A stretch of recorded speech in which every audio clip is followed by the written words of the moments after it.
Hi, my name's Larry. And my name is Reginald. And this is another episode of Heresy Hunters. This week, we're at Millar College of the Bible asking a bunch of students what their opinions on the hypostatic union are. Let's check it out. The hypostatic union is the personal union of Jesus' two natures. Jesus has two natures. Jesus has two complete natures, one fully man and one fully divine. What the doctrine of the hypostatic union teaches is that these two natures are united in one person. To be clear, Jesus is not two persons. Jesus is not divided. The hypostatic union is the joining of the divine and the human in one person of Jesus Christ.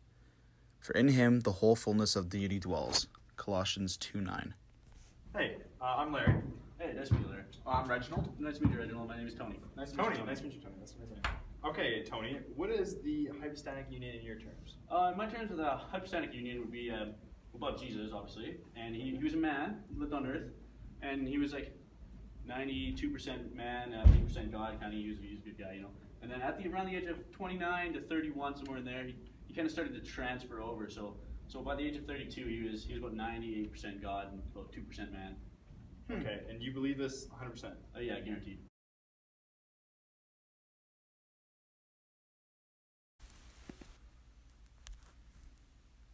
Tony's view on the hypostatic union is called Nestorianism.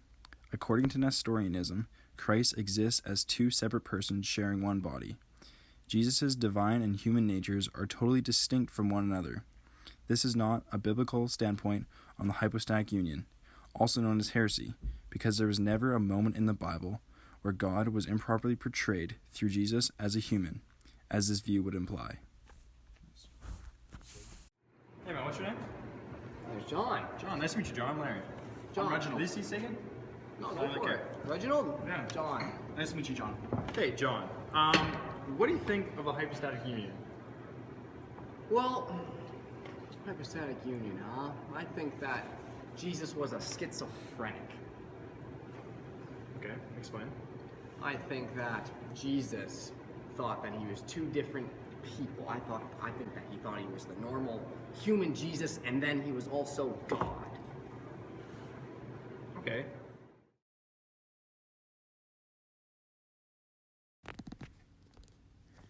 This is an unmistaken incorrect view of the hypostatic union. To be psychologically accurate, a schizophrenic does not have two personalities, but rather thinks that he or she is a different person than who they truly are, without any recollection of said other person. The scriptures prove that Jesus never thought of himself as a different person. In John chapter 10, verse 30, it says, "I and the Father are one." This means that Jesus had a recollection of his own human nature as well as God's divine nature. Therefore, Jesus cannot be two persons, but rather has two natures in one person.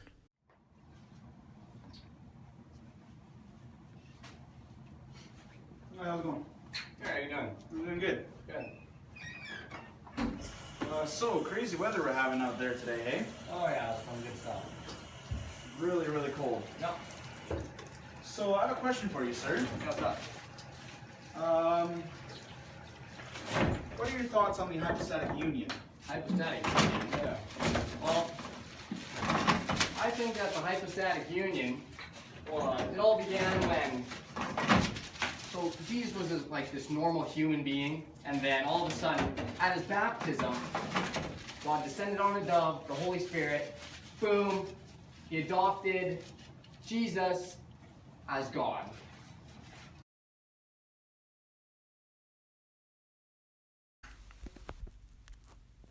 This form of heresy is called adoptionism. This valuable view of the hypostatic union states that God adopts Jesus and transforms him from the sinful son of Joseph and Mary into the divine and holy Son of God by means of his baptism. This view is in contrast to the scriptures. Hebrews 4:15 and John 1:14 tell us that Jesus was God's sinless son. Hey guys, how's it going? What's your name? My name's Jerry. Jerry, nice to meet you. I'm Larry. My name is Reginald. You can call me Reggie for short. Okay, Jerry. What do you think of the hypostatic union? Sorry? The hypostatic union. You know, like Jesus, God. Oh, I see. Yeah. What about it? Like, what are your beliefs on it? Like, what do you think of this? Well, I believe that Jesus wasn't actually fully God. Like, I don't believe that he had the full attributes. He wasn't omnipresent or omnipotent. Yeah, it just wouldn't make any sense for him to be a man and also be fully God with all the attributes. Interesting. Thank you. Thanks.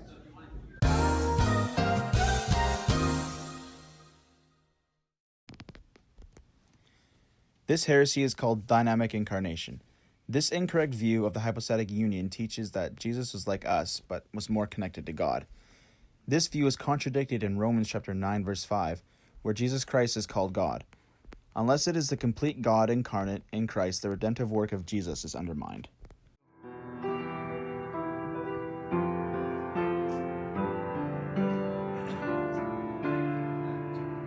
My name is Reginald. I'm Larry. Hi, I'm, Nice to meet you. yeah. So we have a couple questions for you. Actually, just one question. So, what do you think about the hypostatic union? Well, I think that Jesus was God. He wasn't a man like us. He was just God. Just God, not a man whatsoever? Just God. God and Jesus, same thing. Even though like he got hungry and stuff? Yep.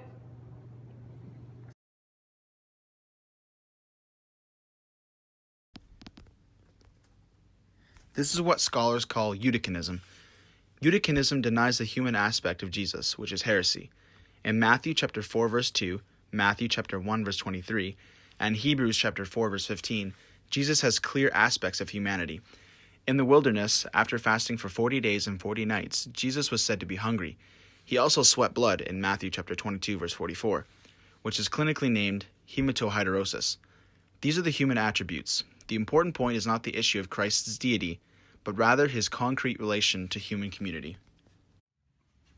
Excuse me, sir. Hey, Hey, what's your name? Mitchell Taves. Nice to meet you, Hey, Mitchell. I'm Larry. Mitchell. My name's Reginald. Nice to meet you guys. So we have a question for you today. What do you think about the hypostatic union? In my opinion, I think Jesus was just like a ordinary man like me and you, but I think he was just more spiritual than me and you, in my opinion. So like he Okay. just kind of like prayed more and just like had like a closer relationship Yeah, together. yeah, just like Okay. that. Thank you very much. Yeah, thank you. Have Yeah, a that's good day, fine. boys.